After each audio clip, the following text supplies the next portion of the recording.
Hi guys, how are you? I hope all you are doing good. Welcome to the Edu Everybody. Let's experience the education. So in the last video, we have solved the two questions of our previous year exam. Now in this uh, video, we are going to solve some more question of theory part. The first question is procedural language and object oriented. आप इसको ChatGPT से भी solve कर सकते हो, बाकी आप Google पे भी डाल के चेक कर सकते हो। तो मैं तो इस बार गूगल से ही आप लोगों को पढ़ाऊंगा और मैं इसका लिंक भी डिस्क्रिप्शन में दे दूंगा। तो चलिए बढ़ते हैं कि प्रोसीजरल एंड ऑब्जेक्ट ओरिएंटेड होता क्या है। प्रोसीजरल मीन्स होता है कि we are following a procedural manner, but object oriented means क्या होता है, we can connect our language to the real world. Example मैं बोलूँ तो हम लोगों के पास ऑब्जेक्ट ओरिएंटेड में कॉन्सेप्ट होता है क्लासेस का, जिसमें हम लोगों के पास ऑब्जेक्ट्स होते हैं, जो कि आप लोगों ने ऑलरेडी पढ़ा होगा। अब मैं एग्जांपल दूं तो मेरा घर एक क्लास है। इस घर के अंदर मैं हूँ, मेरे मम्मी है, पापा हैं, दीदी है, ये सब मेरे डाटा ऑब्जेक्ट हैं। Data member, you can say data member, not data object. Data member है और वो जो काम करती है वो डाटा फंक्शन है। अब इसमें ऑब्जेक्ट क्या है? ऑब्जेक्ट मेरे पापा हैं, क्योंकि object can access the data member and the function as well. So पापा हमारे वो ऑब्जेक्ट हैं जो हम लोगों से काम करा सकते हैं और हम लोग को एक्सेस कर सकते हैं। मैं क्या हूँ? मैं एक डाटा मेंबर हूँ। पापा क्या है? ऑब्जेक्ट है। मॉम भी डाटा है और उस जो काम करती है वो फंक्शन है। I hope that is clear to you. अब आगे बढ़ते हैं। अब procedural language the program is divided into small part. जो हमारा बड़ा प्रोग्राम होता है वो छोटे छोटे पार्ट में डिवाइड होता है, हम लोग उसको बोलते हैं फंक्शन। लेकिन ऑब्जेक्ट ओरिएंटेड में जो हमारा बड़ा प्रोग्राम होता है वो डिवाइडेड होता है स्मॉल पार्ट में, we called it as a object. ये हमारा टॉप डाउन अप्रोच होता है, ये हमारा बॉटम अप अप्रोच होता है। इसमें कोई एक्सेस स्पेसिफायर नहीं होता, इसमें हम लोग के पास स्पेसिफायर होता है। मतलब हम क्या चीज़ हमें प्राइवेट रखनी है, क्या चीज़ हमें प्रोटेक्टेड रखनी है, क्या चीज़ हमें पब्लिक रखनी है, वो हमारे ऑब्जेक्ट ओरिएंटेड में होता है। क्योंकि हम लोग के रियल वर्ल्ड में हमारी कुछ चीज़ें सीक्रेट होती हैं, कुछ चीज़ें हम पब्लिकली बोल पाते हैं, कुछ चीज़ें हम प्रोटेक्टेड भी रखते हैं। तो आप अल्टीमेटली इससे कनेक्ट कर लो कि we are in the real world and object oriented programming is totally connected with the real world, and in the real world there are many person who have a secret thing, who have a private things, who have a personal thing. So that means कि language में भी कुछ ना कुछ personal, private और protected तो होगा ही। तो we call them as a access specifier. लेकिन इसमें ऐसा कुछ भी नहीं होता। इसमें नया डाटा ऐड करना बहुत टफ होता है। इसमें आसानी होता है क्योंकि हम लोग को, क्योंकि ये रियल वर्ल्ड है। Okay, so we can add it very easily. हम क्योंकि इसमें ये एक ऑब्जेक्ट ओरिएंटेड है, तो हम with the help of classes, with the help of function, we can add the new data whatever we want। इसमें ये सिक्योर होता है। क्यों? क्योंकि हमारे पास एक्सेस स्पेसिफायर होते हैं। इसमें तो कुछ होता ही नहीं है, तो ये सिक्योर है। इसमें ओवरलोडिंग पॉसिबल नहीं है, इसमें ओवरलोडिंग पॉसिबल है। The concept of data hiding and inheritance is use. इसमें हम इनहेरिटेंस एंड डाटा हाइडिंग का यूज कर सकते हैं, इसे हम लोग नहीं कर सकते।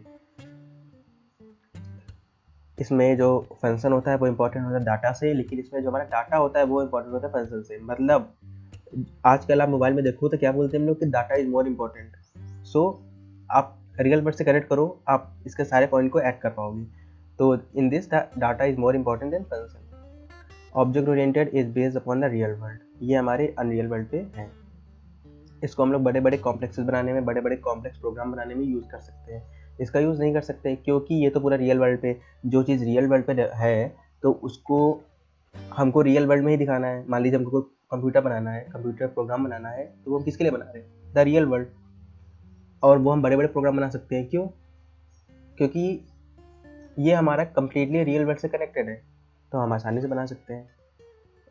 इसमें डाटा एब्स्ट्रैक्शन यूज़ होता है, इसमें हमारा प्रोसीजरल एब्स्ट्रैक्शन यूज़ होता है। तो कुछ आपको कंप्यूटर्स के टर्म भी याद करने होंगे, जैसे प्रोसीजरल एब्स्ट्रैक्शन, डाटा एब्स्ट्रैक्शन, तो वो आप देख लो। इसमें हम कोड रीयूजेबिलिटी यूज़ कर सकते हैं, इसमें कोड रीयूजेबिलिटी बिल्कुल भी नहीं होती है। एग्जाम्पल्स ये हो गए, इसके एग्जाम्पल्स ये हो गए C, C plus plus, Python, C hash and JavaScript and many more. I hope आप इसमें से 3-4 पॉइंट लिख देना, जैसे कि ये हमारे स्मॉल पार्ट्स को ऑब्जेक्ट कहते हैं, ये बॉटम अप होता है, इसमें एक्सेस स्पेसिफायर होते हैं, इसमें न्यू डाटा ऐड करना ईजी होता है, एंड इसमें ये रियल वर्ल्ड है, ये अनरियल वर्ल्ड है। इसको बड़े बड़े प्रोग्राम बनाने में यूज़ कर सकते हैं, इसको मीडियम साइज में बनाने में यूज़ कर सकते हैं। इसमें कोड रीयूजेबिलिटी हो सकती है, इसमें कोड रीयूजेबिलिटी नहीं हो सकती, और ये एग्जांपल्स हो गए। आई hope that is clear. Next thing आती है ऑब्जेक्ट। एंड ऑब्जेक्ट क्या होता है, क्लास क्या होता है? मैंने आपको बताया object is simply an object is a object which can access the data member and the data function, and the memory is allocated only when the object is instantiated, or we can say the object is getting created. मैं आपको अगर बोलूँ यहाँ पे object and class, और यहाँ पे आप आओ तो अब देखो आपको बहुत सारा मिलेगा पढ़ने को। देखो क्या लिखा, object is an instance of a class, all the data members in the function can be access with the help of object. When a class is defined, no memory is allocated, but memory is allocated when it is created. अब class क्या होता है?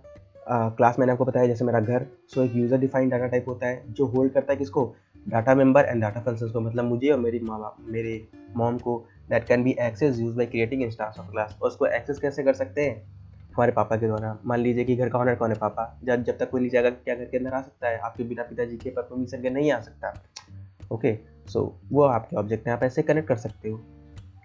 बाकी आप example भी दे सकते हो, आप अपने हिसाब से एग्जाम्पल दे सकते हो। बाकी आप इस फिगर को भी वहाँ पे ड्रॉ कर सकते हो कि हमारी क्लास हो गई, SBI is one of the object and ICICI is one of the object. फिर आप ये बना देना, इसमें आप एट्रीब्यूट लिख देना, मेथड लिख देना, बोल देना कि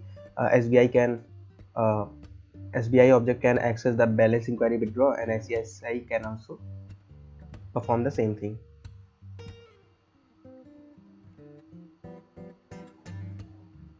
I hope that is also clear। और इसको हमने पब्लिक रखा हुआ है और ये हमारे प्राइवेट है। I hope that is clear to you। Object क्या होता है? Object is simply the instance of a class that can access the member and memory is allocated when the object is created. What is class? Class is a simply user defined data type that holds member and member function, मतलब data member and member function, and which can be accessed when the object is created or with the help of instance of the class। I hope that is also clear to you। ये दोनों तो हम लोगों ने देख लिया, बाकी आगे भी हम लोग एक बार देख लेते हैं क्या है क्या नहीं है। तो मैं आपको लोकल और ग्लोबल वेरिएबल के बारे में बता देता हूँ। Local variable have a local scope and we cannot access the local variable from any part of the program, but with the help of global means that is present globally। global variable have a global access that can be accessed by any part of the program। so इतना ही difference होता है global और local में। बाकी name any two programming applications of object oriented programming, तो ये सारा आप सर्च कर सकते हो ChatGPT पे। तो हम लोग इसको नेक्स्ट वीडियो में डिस्कस करेंगे क्योंकि इसमें काफ़ी ज़्यादा हो जाना है। अब इसमें दिया गया है कि हमारे बेनिफिट्स बताओ ऑब्जेक्ट ओरिएंटेड के। तो बेनिफिट्स हम लोग क्या क्या लिख सकते हैं? हम लोग बेनिफिट्स लिख सकते हैं ऑब्जेक्ट ओरिएंटेड के कि object oriented provides us the code reusability, means once we are done with the code we can reuse the code with the help of object oriented. In object oriented reusability is there, and also the data abstraction is also one of the benefit in object oriented। आप यहाँ पे ChatGPT पे जाओ और अगर आप ये चीज़ को कॉपी करो और लिखो तो ये आप लोगों को प्रॉपर यहाँ पे बता देगा कि क्या है क्या नहीं है। तो पहला इसका आता है देखो मॉड्यूलरिटी एंड रीयूजेबिलिटी, दूसरा आता है इनकैप्सुलेशन एंड डाटा हाइडिंग।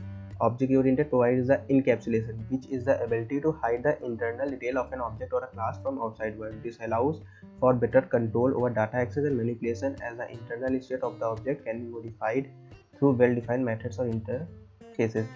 देखो reusability मैंने आपको बता दिया है कि हम कोड को रीयूज कर सकते हैं। इनकैप्सुलेशन एंड डाटा हाइडिंग क्या होता है? अब मतलब जब आप गाड़ी खरीदने जाते हो तो आप गाड़ी देखते हो, ना कि ये देखते हो कि इंजन कैसे बना है, इंजन में कौन से पार्ट्स यूज हुए हैं, ब्रेक में कौन से पार्ट्स यूज हुए हैं, टायर आकर पूछते हो तो कि टायर ट्यूबलेस है कि कैसा टायर है। लेकिन अब ये नहीं पूछते कि टायर कैसा बना, टायर को कौन बनाता है। तो इंटरनल फंक्शनलिटी सारी हिडन है, आप लोग केवल स्ट्रक्चर देखते हो, आप लोगों को पसंद आता है खरीद लेते हो।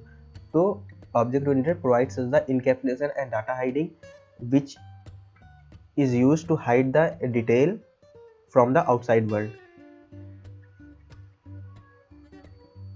Okay, so I hope that is also clear. आप लोगों को छोटे छोटे पॉइंट लिखने हैं कि encapsulation and modularity and reusability, आप 2 पॉइंट को लिख सकते हो और उसमें 1-2 लाइन भी आप आराम से लिख सकते हो। आप ये लिख देना कि encapsulation help to prevent accidental और unauthorized changes to data, improve code maintainability, debugging and promotes code stability of by minimizing dependencies. तो ये तो बहुत ज़्यादा हो जाता है। तो आप सिंपली लिख देना कि वी इन डाटा